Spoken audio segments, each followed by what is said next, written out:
Welcome to UIXTalk, Journey Maps, and Blueprints.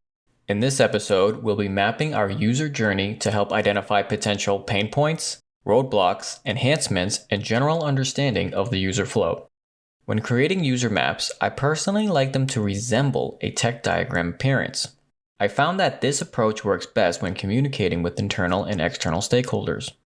I would suggest you try a number of approaches as well as after learning about journey mapping before determining the best course of action. The Nielsen Group has a great one-pager on journey maps, link in the description. Also keep in mind, journey maps can be fluid depending on a number of unexpected changes that can occur during a planning cycle. I would also recommend a close communication with your product owner and dev team to understand tech limitations so you are not mapping a route that is out of scope. Okay, let's start building this journey. Here we will have end-to-end points signaling our start and our end, with nodes in between depending on the specific journey. Within our end-to-end points, we have scan dimensions of room, generate 3D rendering removing furniture, styling options, and provide ability to order items populated within rendered design. In the UIXTalk episode, Origination and Personas, we went over some areas of research that will aid in our understanding when creating this journey. The PO should also be involved when creating these journeys to help assist in any missing details as well as transparency for the PO to understand the overall workflow. That brings the minimum total of 3 individuals involved in creating a journey map: researcher, UX designer, and product owner.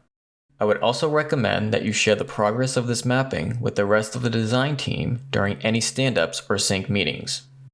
Now let's focus on Scan Design Room and review the breakdown.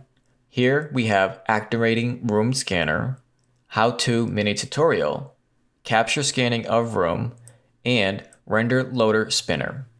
Here we will return back to the main flow, bringing us to the next node, which is Generate 3D Rendering Removing Furniture.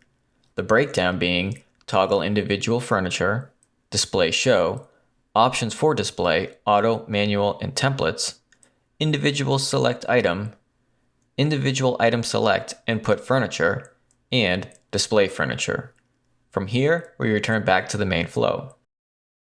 Key tip: documentation and transparency is vital throughout any product cycle, so try and utilize a service that will allow access and contribution both internally and externally.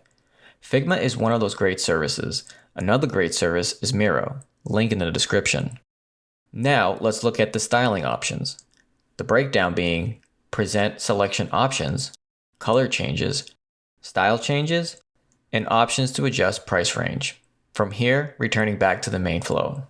During this build-out and sharing of feedback, it's very common to generate new discoveries that we will log as enhancements. These items can be included in the current planning or added to a backlog for research and understanding. When discoveries happen during any stage in the process, I like to itemize them to work on in my spare time. This can include research, conversations with POs, internal teams, or even with external users for testing and validation for future releases.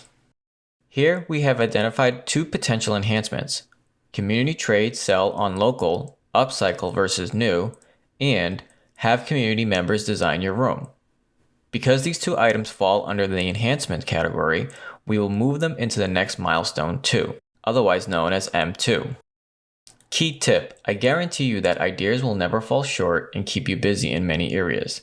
Please make sure to understand and track your capacity to limit burnout and communicate to your manager and team members if you feel you are reaching levels of burnout. There is no finish line with product design. There are only rest points, so please make sure to track your mental and physical health because it's easy to bring yourself to a breaking point. Now let's focus on the last section of our mapping. Provide ability to order items populated within rendered design. Here we have Review Cart, Options for Shipping, Place Order, and Confirmation. Great! We now have a journey map that gives us an overview of the key features we're looking to implement during this planning cycle. Questions, comments, like, follow, share, and thank you for joining me in creating tomorrow.